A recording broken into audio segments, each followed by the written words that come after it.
Variété.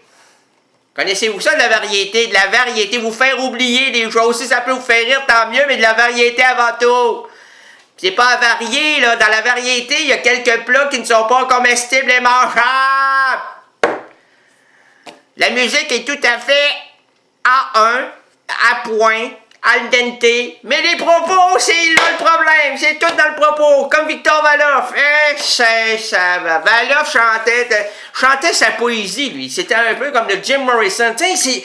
L'apologie, aux États-Unis, c'était Jim Morrison qui était un poète surévalué. Puis, en Russie, c'était Victor Valoff.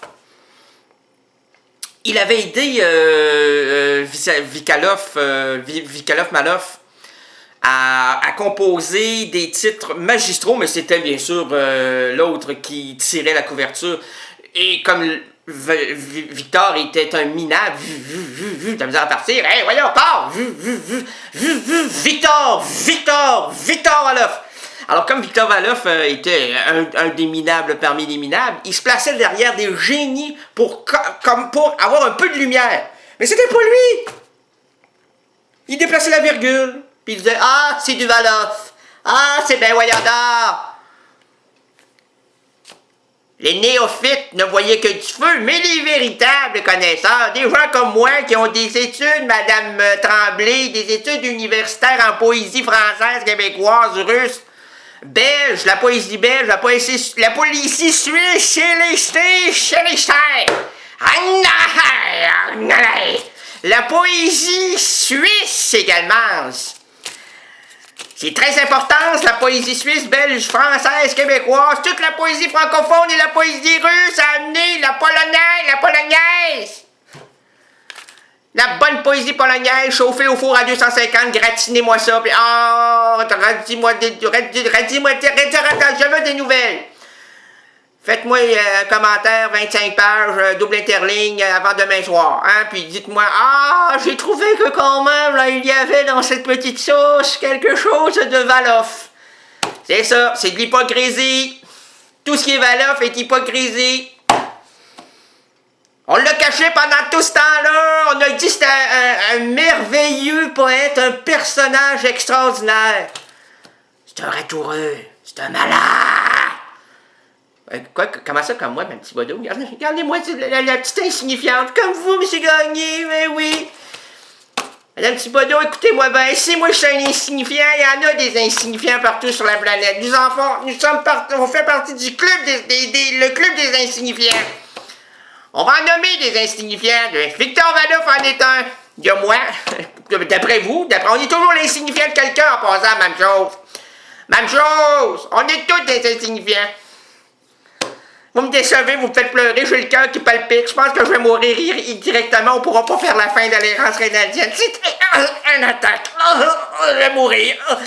On va passer à une pause musicale. On veut pas. On n'a pas de musique. Amenez des disques. Amenez des chansons. Faites quelque chose. On va mourir. J'aimerais bien ça mourir, mais j'ai pas le temps. Alors, donc, on finit là, puis on va terminer avec Valoff. Valoff est mort en 2009. Vous le saviez, hein? Faites Gaggle Actualité. Puis, introduisez-vous pas dans Gaggle, vous, ma petit bodo. Oh là là! Ça risque de devenir un virus.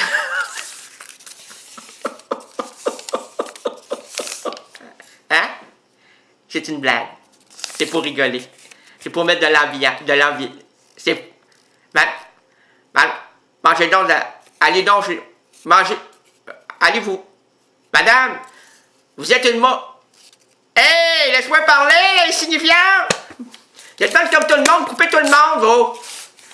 Bon, alors c'est ça, Valoff est décédé. Vous pouvez faire sur Google, là, vous faites Victor Valoff, Victor, espace Valoff, et... dans une crise incroyable, il devait venir à l'errance rénaldienne, il parlait très bien français, et nous avons même un début d'entrevue avec Valoff, hein. Est-ce qu'on peut, parce qu'il est mort en s'en venant ici, dans nos studios qui sont situés quelque part sur la planète Pierre,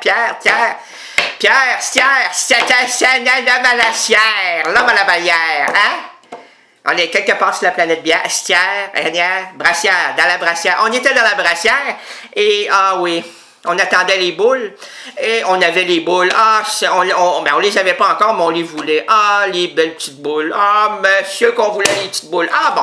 Et, excusez-moi, le micro part. Le micro part! Oh, il est revenu. Vous n'avez pas vu ça, vous, hein? Avez-vous senti que le son a coupé? Avez-vous ça sent rien, ce public-là. On l'a, le public. Ils sont tous ces pilules. Lâchez ces pilules! Arrêtez de vous faire vacciner, bande de malades! Vous allez devenir malade! Arrêtez! Ah, fait du bien, là! Ah. Arrêtez de faire broyer les enfants avec ça! Des vaccins, ils vont broyer jusqu'à la fin de leur vie, ils vont être traumatisés, ils vont avoir des blouses blanches, ils vont faire des excès! Alors, Valoff devait venir ici à l'Erasme canadienne, c'est en le conduisant dans nos studios, hein, dans la brassière. C'est pas une bretelle, nous, c'est une brassière dans la brassière. En attendant les boules, les belles petites boules, que Valoff, hein, on discutait dans la voiture, et il disait « Hey, le Canada, le Québec, c'est vrai, le Québec,